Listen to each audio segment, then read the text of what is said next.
Hello everyone, good evening to all of you. जैसा कि friends आपको पता है कि हम MPPSC 2024 के सिलेबस के अकॉर्डिंग जो भी एग्ज़ाम पॉइंट ऑफ व्यू से बहुत ही इंपॉर्टेंट टॉपिक हैं, जहाँ से क्वेश्चंस हर बार एग्ज़ाम में देखने को मिलता है, वो सारे इंपॉर्टेंट टॉपिक मैं आपको कंप्लीट करवा रही हूँ, जिसमें मैंने आपको यूनिट 1 के जो भी नए टॉपिक ऐड हुए थे उन पर चर्चा कर ली है। आई होप आपने वो क्लासेस ज़रूर देखे होंगे, और अगर नहीं देखे हैं तो मेरे चैनल पर जाकर आप उन्हें ज़रूर देखें और हमारे चैनल पर बने रहें।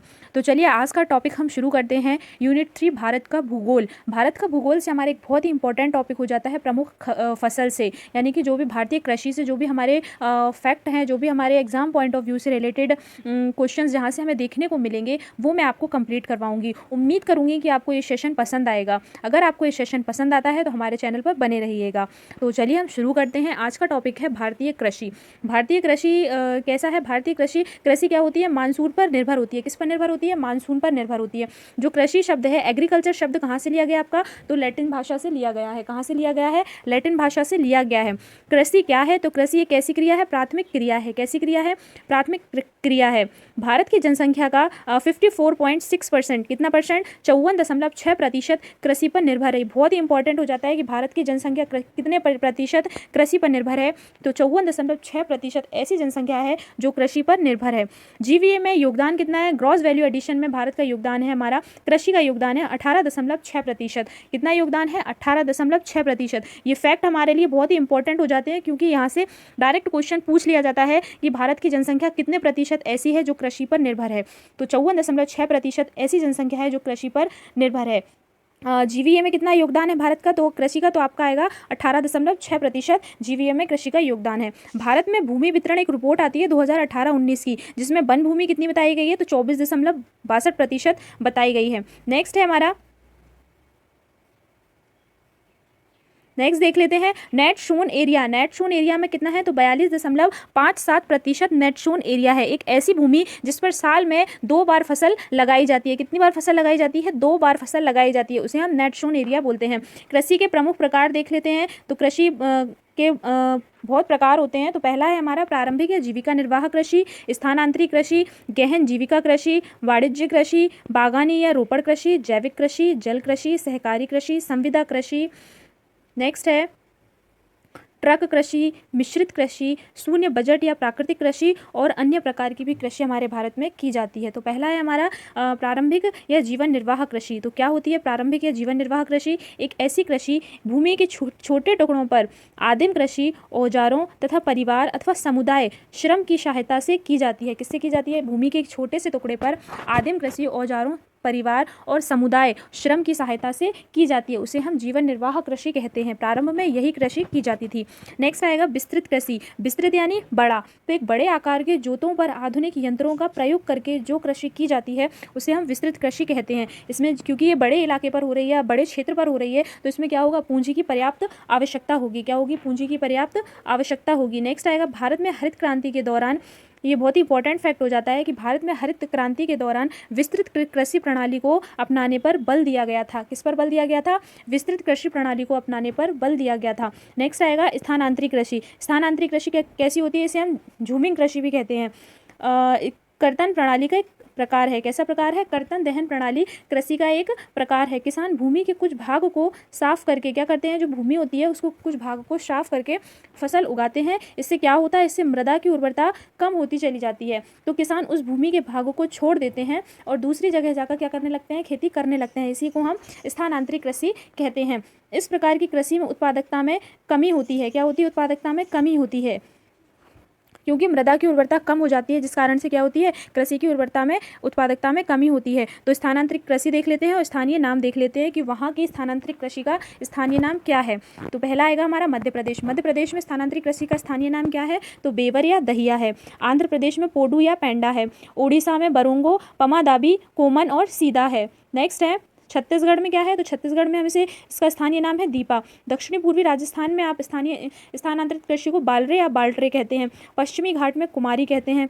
हिमालयन क्षेत्र में खेल कहते हैं। झारखंड में करुवा और उत्तर पूर्वी क्षेत्र में झूमिंग कृषि कहते हैं। नेक्स्ट है विश्व में देख लेते हैं तो विश्व में स्थानांतरित कृषि को क्या नाम दिया जाता है, तो मैक्सिको और मध्य अमेरिका में मिलिया नाम दिया जाता है। क्या नाम दिया जाता है, मिलिया। नेक्स्ट आएगा वेनेजुएला में कोनुगो नाम दिया जाता है। नेक्स्ट ब्राज़ील में एका नाम दिया जाता है। मध्य अफ्रीका में मसोले नाम दिया जाता है। लेदांग इंडोनेशिया में क्या लदांग नाम देते हैं। वियतनाम में क्या कहते हैं, तो इसको रे कहते हैं। क्या कहते हैं, वियतनाम में रे कहते हैं। नेक्स्ट देख लेते हैं जैविक कृषि। तो जैविक कृषि कैसी है, फसल उत्पादन की एक ऐसी पद्धति क्या है, एक फसल उत्पादन की एक कैसी पद्धति है, एक प्राचीन पद्धति है। कैसी पद्धति, एक प्राचीन पद्धति। गोबर की खाद, जीवाणु खाद, फसलों के अवशेष और प्रकृति में उपलब्ध विभिन्न प्रकार के खनिज पदार्थ के माध्यम से पौधों को पोषक तत्व दिए जाते हैं। किसको पोषक तत्व दिए जाते हैं, पौधों को पोषक तत्व दिए जाते हैं।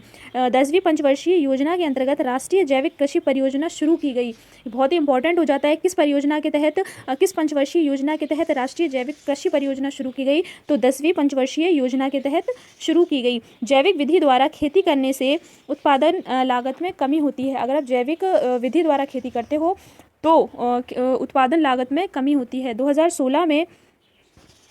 2016 में विश्व का पहला जैविक राज्य घोषित सिक्किम को किया गया था। किसको किया गया था, सिक्किम को। विश्व का पहला जैविक राज्य घोषित सिक्किम को किया गया। यहाँ 75,000 हेक्टेयर कृषि भूमि पर जैविक कृषि की जाती है। कितने हेक्टेयर पर की जाती है सिक्किम में, तो 75,000 हेक्टेयर पर जैविक कृषि की जाती है। विश्व का पहला जैविक राज्य घोषित कौन सा है, आपका सिक्किम है। नेक्स्ट एक्वापॉनिक कृषि। एक्वापॉनिक कृषि क्या होती है, एक्वाकल्चर प्लस हाइड्रोपोनिक्स दोनों से मिलकर आपका एक्वापॉनिक कृषि बनती है।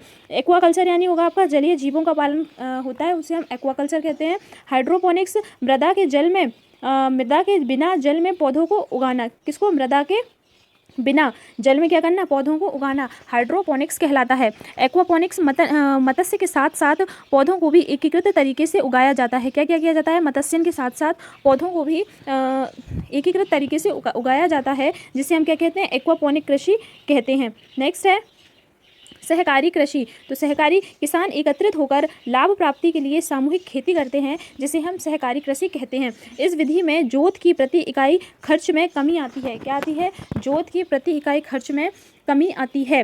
मिश्रित कृषि, किसान फसलों के साथ साथ पशुपालन भी करता है, इसे हम क्या कहते हैं, मिश्रित कृषि कहते हैं। क्या करता है किसान, फसलों के साथ साथ पशुपालन भी करता है, जिसे हम मिश्रित कृषि कहते हैं। नेक्स्ट है हमारा ट्रक फार्मिंग। ट्रक फार्मिंग क्या है, तो ट्रक कृषि का संबंध किससे है, आपका सब्जियों की खेती से है। कौन सी खेती से है, सब्जियों की खेती से है। इसका सर्वप्रथम प्रयोग संयुक्त राज्य अमेरिका में किया गया था। यहाँ से क्वेश्चन शायद MPPSC में पूछ लिया गया है, आप देख लीजिएगा। इसका सर्वप्रथम प्रयोग कहाँ किया गया था, तो संयुक्त राज्य अमेरिका में किया गया था। शून्य बजट या प्राकृतिक कृषि, इसका अर्थ क्या होता है, तो कृषि लागत को कम करना। शून्य बजट का अर्थ होता है आपका कृषि लागत को कम करना। यह रसायन मुक्त कृषि की एक विधि है। कैसी विधि है, रसायन मुक्त कृषि की एक विधि है। इसके जनक किससे कहा जाता है, तो इसके जनक आपको सुभाष पालेकर को कहा जाता है भारत में। शून्य बजट प्राकृतिक कृषि के जनक किसे कहा जाता है, तो सुभाष पालेकर को कहा जाता है। इसका प्रचलन प्रमुख रूप से कर्नाटक, आंध्र प्रदेश में किया जाता है। इसके 4 स्तंभ बताए गए हैं। कौन कौन से 4 स्तंभ हैं, तो जीवामृत, बीजामृत, आच्छादन और वाष्प। जीवामृत का मतलब होता है कि पालतू पशुओं के गोबर, मल मूत्र आदि को किण्वित करके उपयोग में लाना। बीजामृत का मतलब होता है कि जीवामृत के समान ही सामग्री है बीमारियों से बचाती है। आच्छादन का मतलब होता है मृदा में आर्द्रता या वातन में सहायक। नेक्स्ट वाष्प में आएगा हमारे इसमें वायु एवं जल के कण उपस्थित होते हैं, इससे अति सिंचाई में कमी आती है। क्या होता है, इसमें वायु और जल के कण उपस्थित होते हैं, इससे अति सिंचाई में कमी आती है। नेक्स्ट है वर्तमान में इंटरक्रॉपिंग। पहले तो ये हमारे 4 स्तंभ थे, लेकिन अभी वर्तमान में एक को और जोड़ दिया गया है, इंटरक्रॉपिंग को, तो पंचामृत हो गया है। इंटरक्रॉपिंग को जोड़ा गया है। इसका मतलब क्या होता है कि एक फसल के साथ दूसरी फसल को उगाना। क्या कहलाता है, इंटरक्रॉपिंग कहलाता है। लास्ट है हमारा अन्य प्रकार। तो कृषि के लास्ट में कौन कौन से प्रकार रह गए हैं वो और देख लेते हैं। तो पहला हमारा विटीकल्चर। विटीकल्चर किसके लिए है, तो अंगूरों का उत्पादन। पिस्सीकल्चर मछली पालन। सेरीकल्चर रेशम उत्पादन। हॉर्टिकल्चर फल का उत्पादन। ऑर्बोरिकल्चर वृक्षों तथा झाड़ियों की कृषि। मैरीकल्चर समुद्री जीवों के उत्पादन की क्रिया। हॉर्सिकल्चर घोड़े तथा खच्चरों की को पालने की क्रिया। एपीकल्चर शहद उत्पादन हेतु मधुमक्खी पालन। नेक्स्ट है फ्लोरिकल्चर। फ्लोरिकल्चर में आएगा आपका फूलों की कृषि। सिल्वीकल्चर वनों के संरक्षण एवं संवर्धन से संबंधित कार्य। वर्मीकल्चर केंचुआ पालन। ऑलरिकल्चर जमीन पर फेंकने वाली सब्जियों की व्यापारिक कृषि। एंटोमोलॉजी कीटों का अध्ययन। सिल्वीकल्चर काष्ठी पेड़ों का संवर्धन। नेक्स्ट है प्रमुख कृषि अनुसंधान, ये हमारे एग्जाम पॉइंट ऑफ व्यू के लिए बहुत ही इंपॉर्टेंट हो जाते हैं, क्योंकि अनुसंधान यहाँ से डायरेक्ट कोई ना कोई एग्जाम में ज़रूर पूछ लिए जाते हैं और हमारे एमपीपीएससी के लिए भी बहुत ही ये इंपॉर्टेंट हैं, क्योंकि यहाँ से पहले भी कई बार क्वेश्चंस बने हैं। तो आलू अनुसंधान कहाँ है हमारा, तो शिमला में है, शिमला हिमाचल प्रदेश में आलू अनुसंधान है। मक्का अनुसंधान लुधियाना में है। केंद्रीय शुष्क क्षेत्र अनुसंधान जोधपुर में। दलहन अनुसंधान कानपुर में है। नेक्स्ट है भारतीय चारा अनुसंधान, तो झांसी में है। भारतीय गन्ना अनुसंधान लखनऊ में। भारतीय बीज अनुसंधान मऊ में। सब्जी अनुसंधान वाराणसी में। चावल अनुसंधान कटक में। जल प्रबंधन संस्थान भुवनेश्वर। केंद्रीय शुष्क भूमि कृषि अनुसंधान हैदराबाद। तिलहन अनुसंधान हैदराबाद में। राष्ट्रीय कृषि अनुसंधान हैदराबाद में। कृषि अनुसंधान एवं प्रबंधन अकादमी कहाँ है, ये भी हैदराबाद में है। मोटे अनाज अनुसंधान ये कहाँ है, ये भी आपका हैदराबाद में है। केंद्रीय तंबाकू अनुसंधान राजमुंद्री आंध्र प्रदेश में है। तंबाकू बोर्ड गुंटूर में है। भारतीय बागवानी अनुसंधान संस्थान एवं कॉफी बोर्ड बंगलुरु में है। भारतीय मृदा एवं जल संरक्षण संस्थान देहरादून में है। विवेकानंद पर्वतीय कृषि अनुसंधान संस्थान अल्मोड़ा में है। राष्ट्रीय डेयरी अनुसंधान करनाल हरियाणा में है। भारतीय गेहूं जौ अनुसंधान संस्थान करनाल में है। केंद्रीय भैंस अनुसंधान हिसार में है। राष्ट्रीय डेयरी विकास बोर्ड आनंद गुजरात में है। भारतीय कृषि जैव प्रौद्योगिकी संस्थान आपका रांची में है। केंद्रीय पटसन जूट रेशा अनुसंधान आपका बैरकपुर में है। चाय बोर्ड कोलकाता में है। कृषि अभियांत्रिकी संस्थान भोपाल। भारतीय मृदा विज्ञान संस्थान भोपाल में। राष्ट्रीय उच्च सुरक्षा पशु संस्थान भोपाल में। केंद्रीय कपास व खट्टे फल अनुसंधान आपका नागपुर में है। राष्ट्रीय पशु चिकित्सा महामारी विद्यालय आपका बेंगलुरु में है। और सूचना विज्ञान संस्थान, ये दोनों आपके बेंगलुरु में है। मसाला अनुसंधान केरल में है। राष्ट्रीय रबड़ बोर्ड कोट्टायम में है। केंद्रीय मत्स्यिकी प्रौद्योगिकी आपकी कोच्चि में है।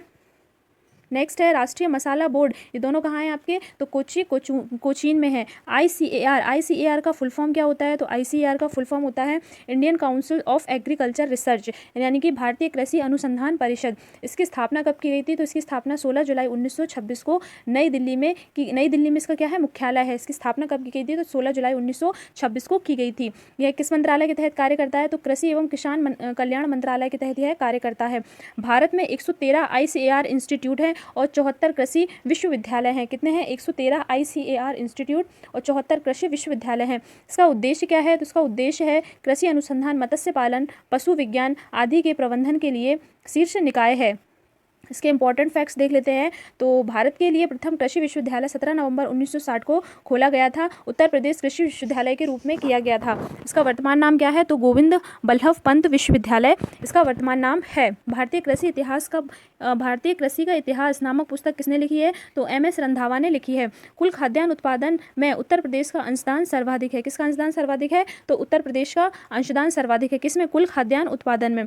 ठेकेदारी कृषि सबसे ज़्यादा कहाँ की जाती है, तो पंजाब राज्य अग्रणी है ठेकेदारी कृषि में। भारत में सर्वाधिक उर्वरक उपभोग करने वाले 5 राज्य कौन कौन से हैं, क्या सर्वाधिक उर्वरक उपभोग करने वाले 5 राज्य, तो कौन कौन से हैं, उत्तर प्रदेश, महाराष्ट्र, मध्य प्रदेश, कर्नाटक, आंध्र प्रदेश। मध्य प्रदेश याद रखिएगा तीसरे स्थान पर है। कौन से स्थान पर, तीसरे। किसमें, सर्वाधिक उर्वरक उपभोग करने में।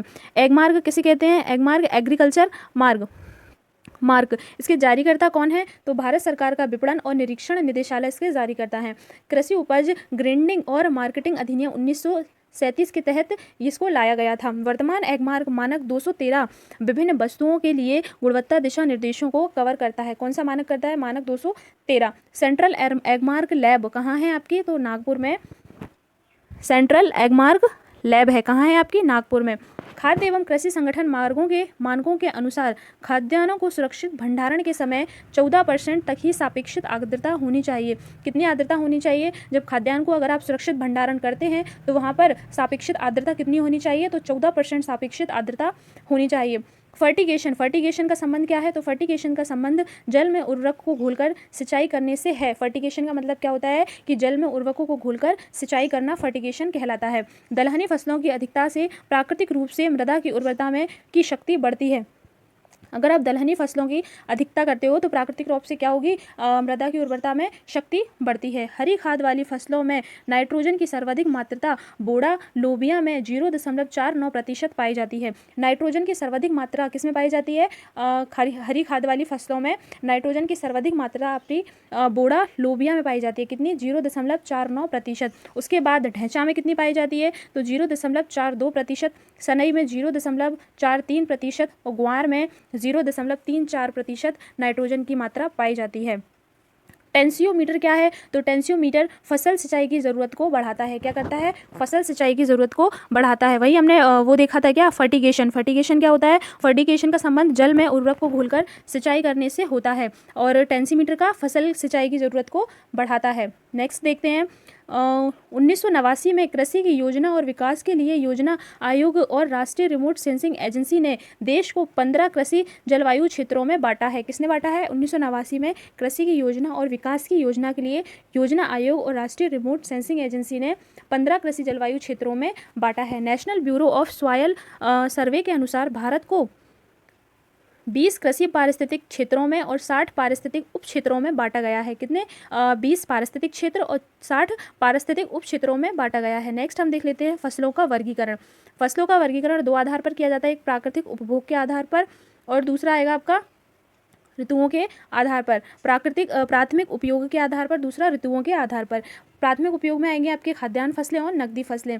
ऋतुओं के आधार पर आपकी फसलें आएंगी जायद की फसलें, खरीफ की फसलें और रबी की फसलें। खाद्यान्न फसलें देख लेते हैं। खाद्यान्न फसलें क्या होती हैं? मुख्य रूप से उपभोग के उद्देश्य से उगाई जाने वाली फसलों को हम खाद्यान्न फसलें कहते हैं, जैसे चावल, गेहूं, मक्का, दालें, बाजरा, ये सब कैसी फसलें आपकी खाद्यान्न फसलें कहलाती हैं।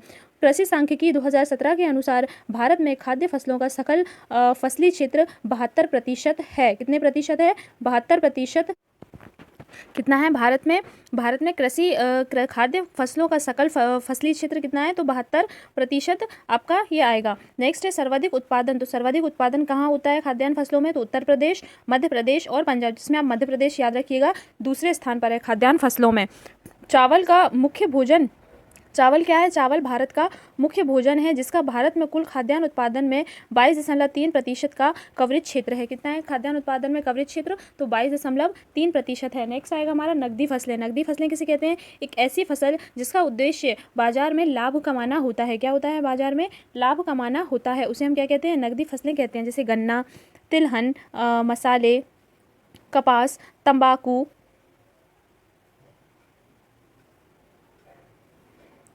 चाय, कॉफ़ी आदि। भारत में नकदी फसलों का सकल फसल क्षेत्र लगभग 27.8% है। कितना है नकदी फसलों का सकल फसल क्षेत्र? तो लगभग 27.8% है। जायद की फसलें देख लेते हैं। तो जायद की फसलें क्या होती हैं? ग्रीष्म ऋतु की फसल है। कैसी फसल है? ग्रीष्म ऋतु की फसल है। मार्च जून में बोई जाती है। कब बोई जाती है? मार्च और जून में बोई जाती है। कौन कौन सी है उदाहरण? खरबूज, तरबूज और ककड़ी कैसी हैं आपकी? जायद की फसलें हैं। खरीफ की फसल देख लेते हैं। खरीफ की फसल की बुआई जून जुलाई में की जाती है, कटाई आपकी सितंबर अक्टूबर में की जाती है। इनके लिए अधिक पानी की आवश्यकता होती है, इसलिए मानसून फसल भी कहते हैं। कौन कौन सी है उदाहरण में? चावल, ज्वार, बाजरा, मक्का, सोयाबीन, मूंगफली, कपास, गन्ना, तंबाकू, अरहर आदि कैसी फसलें हैं? ये खरीफ की फसल है। नेक्स्ट आएगा रबी की फसल। तो इनकी बुआई नवंबर दिसंबर में की जाती है और कटाई मार्च अप्रैल में की जाती है। ठंडे मौसम की आवश्यकता होती है। नेक्स्ट है, इसलिए इसे शीतकालीन फसलें भी कहते हैं। उदाहरण में आएगा आपका गेहूं, जौ, सरसों, चना, मसूर, अलसी, ये कैसी हैं आपकी? रबी की फसलें हैं। नेक्स्ट देख लेते हैं भारत की प्रमुख फसलें, उत्पादन एवं विवरण। तो समूह कौन से हैं? ग्रैमनी परिवार की होती है चावल। पहली हमारी चावल। चावल कैसी है? तो ग्रैमनी परिवार की है। भारत की मुख्य खाद्य फसल है। यह उष्णकटिबंधीय आर्द्र फसल है। यह खरीफ की फसल है। यहाँ की मृदा कैसी होती है? तो चिकनी दोमट मिट्टी में मृदा होती है। तापमान 21 से 37 डिग्री सेल्सियस तक टेम्परेचर रहना चाहिए। वर्षा कितनी होती है? तो 100 सेंटीमीटर से ज़्यादा यहाँ वर्षा होनी चाहिए चावल की खेती के लिए। इसका साइंटिफिक नाम क्या है? तो ओराइजा सैटाइवा इसका साइंटिफिक नाम है। इसकी उत्पत्ति दक्षिण पूर्वी एशिया से मानी जाती है। शीर्ष उत्पादन देख लेते हैं। तो शीर्ष उत्पादन कहाँ होता है? देश। चावल में शीर्ष उत्पादन में आपका देश आएगा आपका चीन, भारत और बांग्लादेश। वहीं शीर्ष उत्पादक राज्य देख लेते हैं। तो पश्चिम बंगाल, उत्तर प्रदेश और पंजाब। शीर्ष बुआई क्षेत्र में उत्तर प्रदेश और पश्चिम बंगाल। औसत उत्पादकता 2800 किलोग्राम प्रति हेक्टेयर होती है। सर्वाधिक उत्पादकता कहाँ होती है? तो 4466 किलोग्राम होती है प्रति हेक्टेयर। यहाँ की किस्में देख लेते हैं। चावल की प्रमुख किस्में हैं जो कि निम्न है: जमुना, करुणा, कामनी, गोविंद भोग, आलाजोरा, विजया, पद्मा, माही, पूसा सुगंधा, जगन्नाथ, अन्नपूर्णा, रत्ना, लालमती, शुष्का, सुरुचि, गंगा, बरानी आदि। पश्चिम बंगाल में वर्ष में 3 बार चावल की कृषि की जाती है। क्या की जाती है? वर्ष में 3 बार चावल की कृषि की जाती है। कौन कौन सी? ओस, गर्मी में जो खेती कृषि की जाती है उसे हम ओस कहते हैं। जुलाई अगस्त में की जाती है उसे अमन कहते हैं, और सर्दी में बोरो के नाम से जाना जाता है। प्रमुख जैव उर्वरक नील हरित शैवाल, अजोला, एजोस्प्रिलियस, फास्को, बैक्टीरिया प्रमुख जैव उर्वरक होते हैं। कृष्णा गोदावरी बेसिन को दक्षिण भारत के चावल का कटोरा कहा जाता है। किसको? कृष्णा गोदावरी बेसिन को दक्षिण भारत के चावल का कटोरा कहा जाता है। नेक्स्ट आएगा छत्तीसगढ़। छत्तीसगढ़ को क्या कहते हैं? तो छत्तीसगढ़ को धान का कटोरा कहते हैं। गोल्डन राइस विटामिन ए युक्त पीला चावल होता है जिसे हम गोल्डन राइस कहते हैं। भारत चावल का सबसे बड़ा निर्यातक है। क्या है? चावल का सबसे बड़ा निर्यातक कौन है? भारत है। भारत चावल का दूसरा सबसे बड़ा उत्पादक तथा दूसरा सबसे बड़ा उपभोक्ता है। क्या है? दूसरा सबसे बड़ा उत्पादक और दूसरा सबसे बड़ा उपभोक्ता हमारा भारत है। वहीं फर्स्ट पर हम देखें तो हमारा चीन आएगा। इंपॉर्टेंट जीआई टैग्स देख लेते हैं। काला नमक चावल को जीआई टैग दिया गया है जो कि उत्तर प्रदेश के तराई क्षेत्र और नेपाल में पाया जाता है। मार्जा चावल को जीआई टैग मिला है जो कि चंपारण बिहार का है। चक हाओ चावल कहाँ का है? आपका मणिपुर का है। काला नमक चावल को ही हम गिफ्ट ऑफ गौतम बुद्धा भी कहते हैं। नेक्स्ट आएगा हमारा गेहूं। भारत की द्वितीय प्रमुख खाद्य फसल है। इसका वैज्ञानिक नाम ट्रिटिकम एस्टिवम है। नेक्स्ट है शीतोष्ण कटिबंधीय जलवायु। यहाँ का टेम्परेचर 10 डिग्री से 25 डिग्री सेल्सियस तक होता है। वर्षा 50 से 75 सेंटीमीटर तक होती है। मिट्टी कौन सी होती है? तो यहाँ की मिट्टी जलोढ़ मृदा होती है। रवि कौन सी फसल होती है? तो रवि की फसल पाई जाती है। नेक्स्ट आएगा शीर्ष उत्पादक। शीर्ष उत्पादक देश में आपका पहला आएगा आपका चीन, भारत और रूस। कौन सा आएगा? चीन, भारत एंड रूस। राज्य देख लेंगे तो उत्तर प्रदेश गेहूं के उत्पादन में उत्तर प्रदेश राज्य पहले स्थान पर, मध्य प्रदेश हमारा दूसरे स्थान पर है और फिर पंजाब है। प्रमुख किस्में देख लेते हैं गेहूं की, तो कुंदन, अमर, भवानी, चंद्रिका, देश रत्न, गोमती, कल्याणी, सोनालिका, सिंधु गंगा, प्रताप, अर्जुन, ये गेहूं की प्रमुख किस्में हैं। बोनी प्रजातियां तो शरबती सोनेरा 64 और लेरमा रोजो 64, ये आपकी मेक्सिको की प्रजातियां हैं जो कि मेक्सिको में पाई जाती हैं। मैक्रोनी शुष्क परिस्थितियों हेतु गेहूं की प्रजाति है।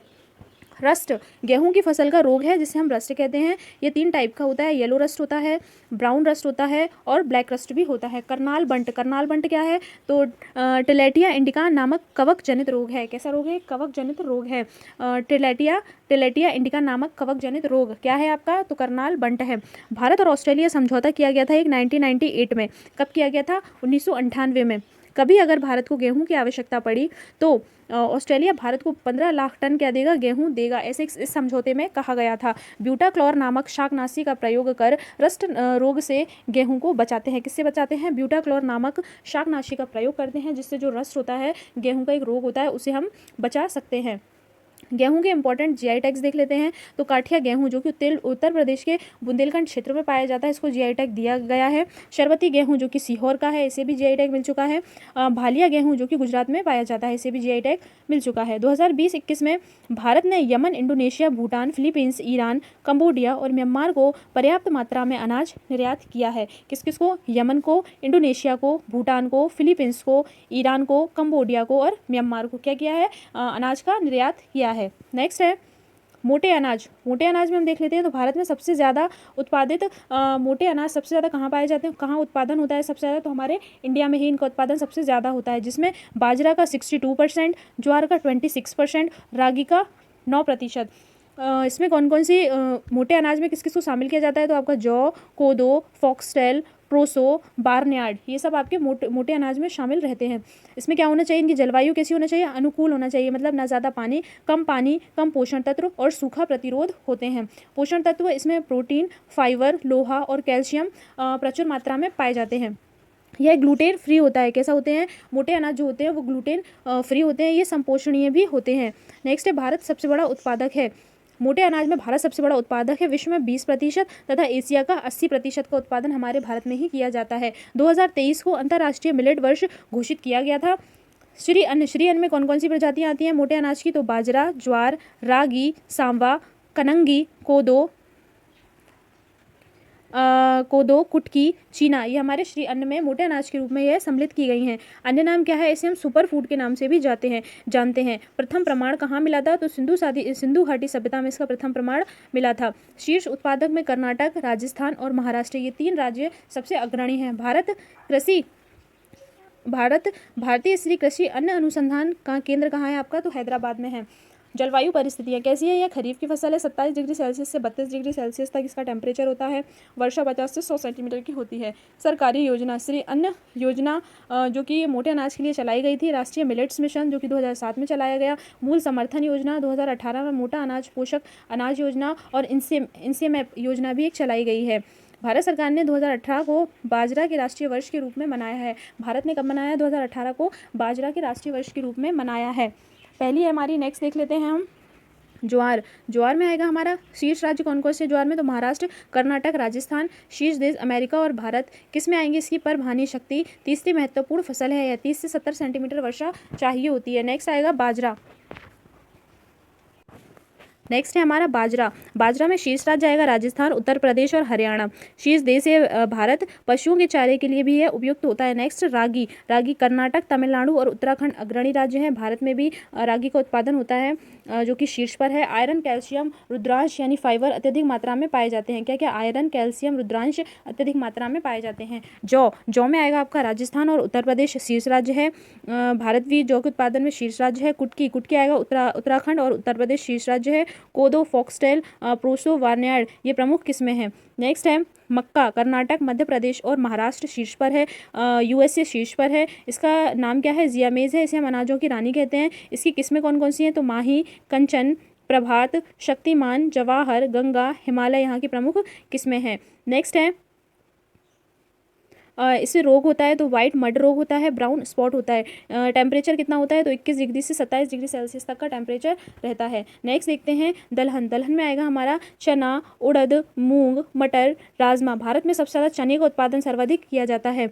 नेक्स्ट आएगी तीन ऋतुओं में कौन कौन से में? खरीफ, रबी और जायद। तीनों फसलों में दलहन का उत्पादन, तीनों ऋतुओं में दलहन का उत्पादन किया जाता है। तीनों ऋतु में। रबी की फसल में आपका चना, मटर, मसूर आते हैं और खरीफ की फसल में अरहर, मूंग, उड़द और लोबिया आता है। यह लेग्यूमिनेसी कुल की फसलें होती हैं। इनकी जड़ों में राइजोबियम नामक जीवाणु पाया जाता है।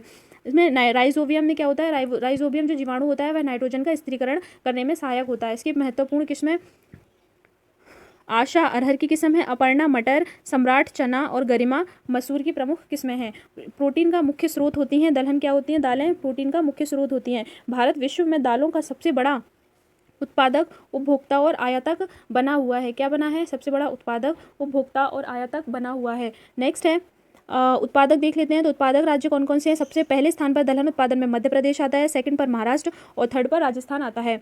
नेक्स्ट फसल में देख लेते हैं हम शीर्ष राज्य। तो पहला हम देखते हैं अरहर। अरहर कहाँ होती है? तो शीर्ष राज्य में आपकी महाराष्ट्र, मध्य प्रदेश और राजस्थान। इसकी किस्में कौन सी आएंगी? तो किस्में आएंगी आपकी मालवीय चमत्कार, अमर, आज़ाद, बहार, मालवीय विकास, पारस। टेम्परेचर कितना होना चाहिए? तो 24 से 30 डिग्री सेल्सियस आपका क्या होना चाहिए? टेम्परेचर होना चाहिए। नेक्स्ट है मूंग। मूंग में आपका शीर्ष राज्य है राजस्थान। 24% प्रोटीन के साथ साथ रेशे एवं लौह तत्व पाए जाते हैं। मूंग की दाल एक ऐसी दाल है जिसमें 24% प्रोटीन और इसमें रेशे एवं लौह तत्व भी पाए जाते हैं। नेक्स्ट आएगा चना। चना कहाँ पाया जाता है? तो सर्वाधिक आपका महाराष्ट्र, कर्नाटक और उत्तर प्रदेश राज्य में सर्वाधिक चना पाया जाता है। नेक्स्ट है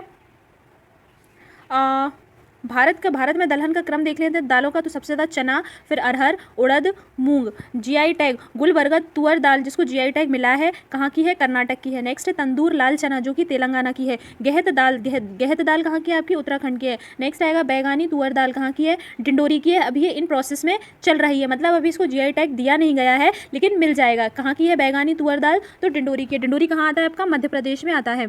नेक्स्ट देख लेते हैं तिलहन। मुख्य रूप से खाद्य तेलों के उत्पादन के लिए तिलहन की खेती की जाती है।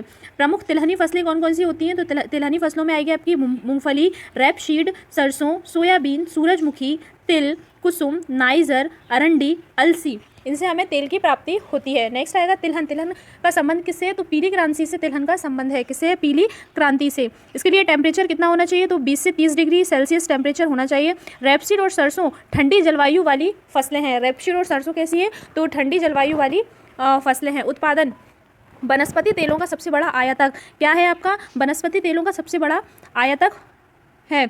नेक्स्ट आएगा राज्य। राज्य कौन कौन से हैं? भारत क्या करता है? वनस्पति तेलों का सबसे बड़ा आयातक है। राज्य देख लेते हैं। तो राजस्थान, मध्य प्रदेश और गुजरात ये राज्य है। मूंगफली, मूंगफली में राज्य देख लेते हैं। मूंगफली सबसे ज़्यादा कहाँ उत्पादित होती है? तो Gujarat, Rajasthan, Tamil Nadu. Next soybean, soybean कहाँ होती है? तो महाराष्ट्र, मध्य प्रदेश और राजस्थान। सूरजमुखी, सूरजमुखी कहाँ होती है? तो कर्नाटक, तेलंगाना और उड़ीसा। नेक्स्ट सरसों, सरसों कहाँ होती है? तो राजस्थान, मध्य प्रदेश और हरियाणा में सबसे ज़्यादा सरसों का उत्पादन किया जाता है। नेक्स्ट है बागवानी फसलें। बागवानी को हम हॉर्टिकल्चर भी कहते हैं। हॉर्टिकल्चर आपका होर्डोस प्लस कल्चरा से मिलकर बना हुआ है, जो कि लैटिन शब्द का शब्द है। सब्जियों, फलों, फूलों, जड़ी बूटियों, सजावटी पौधे आदि की जो खेती की जाती है उसे हम बागवानी फसलें कहते हैं। इसके जनक कौन है? तो LH बैली इसके जनक माने जाते हैं। भारतीय उद्यान कृषि के जनक कौन है? तो MH मैरीगोडा को इनका जनक माना जाता है। वर्गीकरण की बात करते हैं तो वर्गीकरण देखते हैं हम। पोमोलॉजी, पोमोलॉजी को फलों के उत्पादन को पोमोलॉजी कहते हैं। ऑलरीकल्चर सब्जियों का उत्पादन होता है उसे हम ऑलरीकल्चर कहते हैं। ऑर्बोरिकल्चर झाड़ियों का अध्ययन कहलाता है। फ्लोरिकल्चर फूलों का अध्ययन कहलाता है। लैंडस्केप बागवानी वह आवरण को सुशोभित करने वाले पौधों का उत्पादन लैंडस्केप बागवानी कहलाता है।